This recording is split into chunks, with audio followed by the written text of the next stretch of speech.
Oi, querido jovem, que tal aprendermos juntinhos com as leituras que ensinam? Estudo do livro Violetas na Janela, ditado pelo Espírito Patrícia, psicografado por Vera Lúcia de Carvalho. Capítulo 8, Conhecendo a Colônia. Frederico me levou para andar de aeróbus, são conduções coletivas usadas no plano espiritual. Em quase todas as colônias há aeróbus de 3 tamanhos, o grande, o médio e o pequeno. Como não tenho com que comparar este meio espetacular de transporte, poderia dizer que é um ônibus com mistura de avião, sem barulho, sem poluir, confortável e muito limpo. Não tem asas, tem os lugares certos onde param, descem e sobem passageiros. Há os aeróbus que transitam só pela colônia e outros que vão de uma colônia a outra e da colônia à terra. Aeróbus não transitam pelo umbral, só em raras exceções, mas vão a postos de socorros localizados no umbral. É muito confortável, não dá solavancos, desliza suavemente rente ao chão ou metros acima dele. Nas viagens maiores, como a vinda à terra, desliza pelo ar. Os passageiros sentam-se em confortáveis poltronas. Os que transitam pela colônia não têm condutor. Nos lugares que param há um pequeno marco, onde há um painel com um botão. Aperta-se o botão marcando para onde se quer ir. O primeiro aeróbus que passar com destino ao lugar marcado, para. Os aeróbus que transitam fora da colônia têm um condutor que, além de conduzir, ajuda no trabalho que se irá realizar. A colônia vista do alto é muito bonita, planejada, suas ruas e avenidas têm traçado perfeito. Os prédios são harmoniosos e todos ocupados servindo a comunidade. Gostei muito do passeio. A colônia São Sebastião fica no espaço espiritual acima da cidade em que vivi encarnada. Estranhando a colônia ter um nome de santo, perguntei ao Frederico. Frederico, por que a colônia se chama São Sebastião? Patrícia, são inúmeras colônias pelo Brasil e pela terra. São como cidades, têm que ter um nome para facilitar. Nomes não importam, são designações.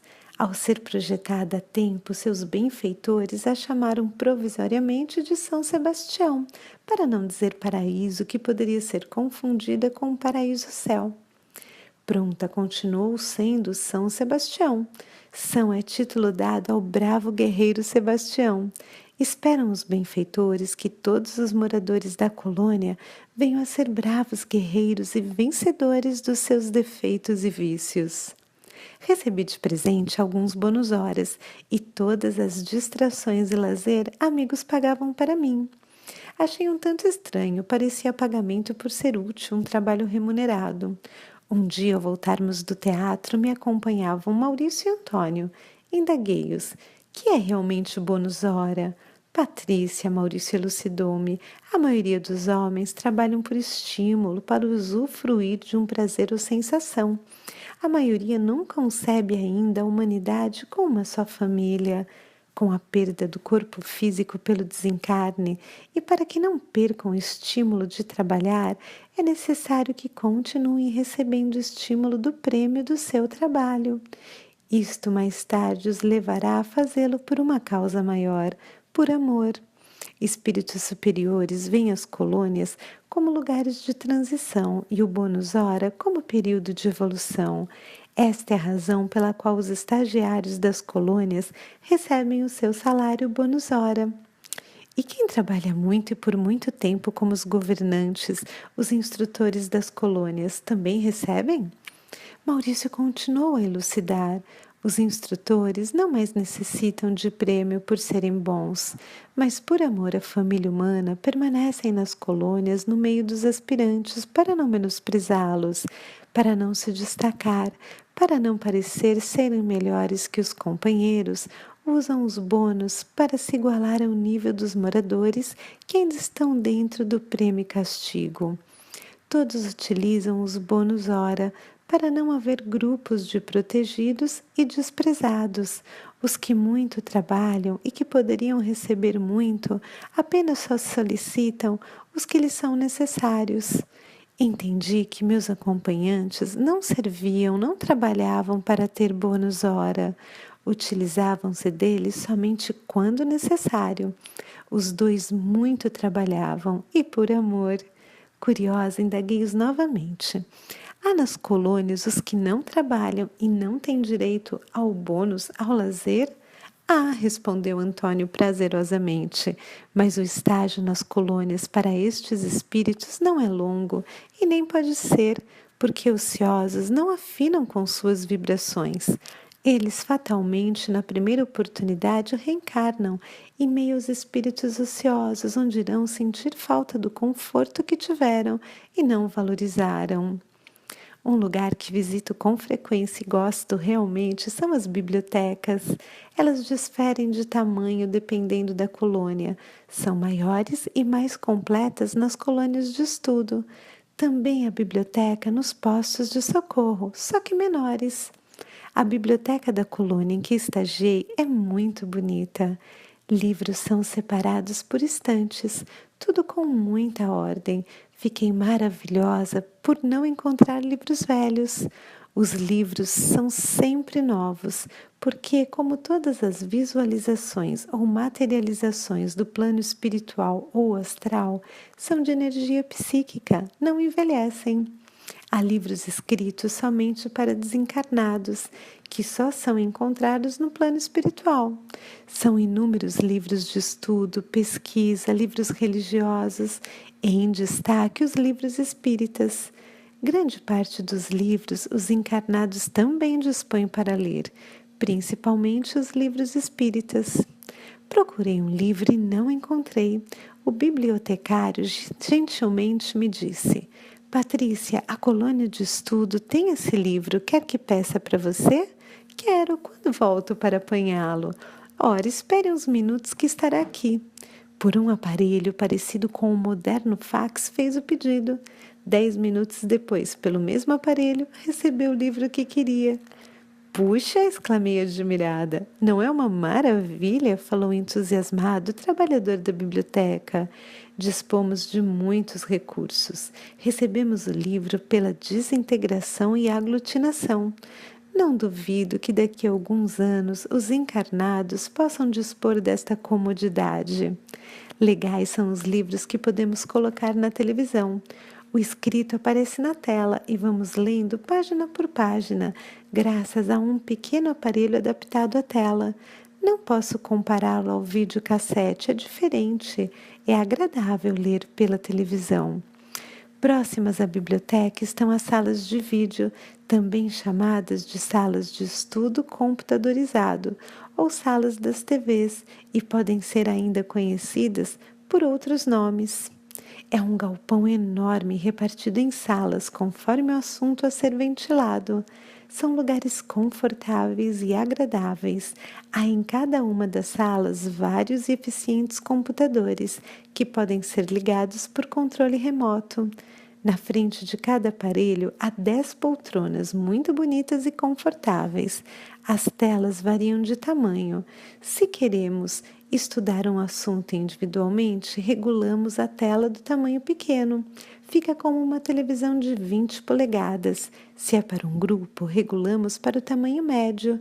Se é para muitas pessoas, para o tamanho grande, variando de 2 a 5 metros. As salas não são tão altas assim, têm somente 3,5 metros. Estes aparelhos podem ser locomovidos se for necessário para projeção maior. São várias salas com os assuntos marcados na porta de entrada. Os temas para estudo são sobre as colônias, perispíritos, química, física, terra, planetas, etc. Uma sala interessante é a das religiões e da Bíblia. Ao irmos a uma destas salas, escolhemos um assunto para pesquisar. Exemplo, o olho humano. Podemos escolher a programação fácil, explicativa ou completa. Ao escolher a fácil, aparecem na tela resumidas as explicações básicas sobre o olho. É narrado com algumas partes escritas. O olho é desenhado em todos os seus ângulos. Se a pesquisa é individual, coloca-se o fone de ouvido para não atrapalhar os outros pesquisadores. Se escolher a explicativa, a pesquisa aparece com muito mais dados. A terceira fase, a completa, a difícil, é assunto para profissionais. Tudo é muito esclarecedor, e se por algum motivo não se entendeu a pesquisa, encontramos sempre nestas salas estudiosos, mestres que têm o prazer de orientar e ensinar. A sala para distração, que tem desenhos animados, bons filmes, alguns encarnados vêm, outros feitos por desencarnados, são de histórias bonitas que instruem e divertem. A sala de jogos eletrônicos são para lazer. Os orientadores destas salas procuram esclarecer os frequentadores da sala de jogos, porque estes jogos são para educar e distrair, e não para levar a excessos. Os vícios são todos combatidos. Comparando, podemos dizer que essas salas são uma mistura de cinema, televisão, computadores aperfeiçoados. Só não usamos do bônus hora para entrar nestas salas quando vamos em pesquisas da escola ou de curso de estudo. Este é bem frequentado pelos estudantes. Quase todas as colônias têm essas salas, não as vi em postos de socorro. Em colônias de estudo são bem grandes e são inúmeros seus assuntos. Gostei e gosto muito de ir pesquisar nestas salas. Conhecendo encarnado o cinema, a televisão e o computador, encantei-me diante desta tecnologia. Mas o que mais gostei foi usar esse processo para ver, conhecer as obras de Allan Kardec. Vemos imagens dele, de sua equipe encarnada e desencarnada, trabalhando em cada obra. Allan Kardec estudando, pesquisando, sendo orientado pelos benfeitores que o ajudaram. Ver São Luís, Santo Agostinho e tantos outros me fascinou. Que espírito fantástico é Allan Kardec! Por muitas vezes fui a estas salas para ver tudo que há sobre ele e suas obras admiráveis. Este é um dos temas mais vistos, principalmente pelos que tiveram a aventura de ser espírita quando encarnados ou de conhecer sua grandiosa literatura. Maravilho-me com tudo isso. Afinal, quem não gosta ou gostaria de dispor destas facilidades? Reflexões. Bem, vemos que na colônia existem conduções coletivas que recebem o nome de aeróbus. Os aeróbus podem ser pequenos, médios ou grandes, deslizam suavemente e param em locais pré-determinados. Os nomes dados às colônias são apenas designações para serem identificadas. Na colônia de São Sebastião, esperavam os benfeitores que os moradores fossem bravos guerreiros e vencedores dos seus defeitos e vícios, como sugere o título São, que foi ofertado ao bravo guerreiro Sebastião. O bônus hora era usado como estímulo, como um prêmio do trabalho. O trabalhador mais evoluído já não necessita desse estímulo, mas ainda assim o recebem para não demonstrarem superioridade perante os outros. Existem várias bibliotecas no plano espiritual. Seu tamanho varia de acordo com o tamanho da colônia ou posto de socorro. Os livros não envelhecem, pois são plasmados. Quando o livro não se encontra no local da solicitação, é trazido de biblioteca para outra biblioteca, através de um aparelho, fazendo a desintegração e aglutinação. Os livros podem ser lidos em aparelhos similares à televisão. Existem espaços como galpões que são divididos em salas com computadores para estudos em grupo ou individuais. Existem também as salas de distração com bons filmes, desenhos e jogos nesses espaços. Beijo no coração e muita gratidão!